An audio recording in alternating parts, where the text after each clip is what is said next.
Everyone, welcome to a new mini vlog.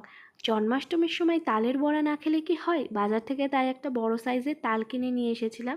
আর এদিকে দেখো, মা আমার তাল ছাড়াতে বসেও পড়েছে। ছোটোবেলা থেকেই তালের বড়া, তালের ক্ষীর এ সমস্ত খেতে আমার খুব ভালো লাগে। মাও বানিয়ে দেয় টুকটাক। অনেক দিন বায়না করার পর বাবা অবশেষে তালের বড়ার জন্য রাজি হয়েছে এবং তাল আর যে সমস্ত জিনিস লাগে সেগুলো সব কিনে দিয়েছে। আমাদের তালের বড়া করার জন্য তালের মধ্যে পাকা কলা, সুজি, আটা এবং গুড় দেওয়া হয়।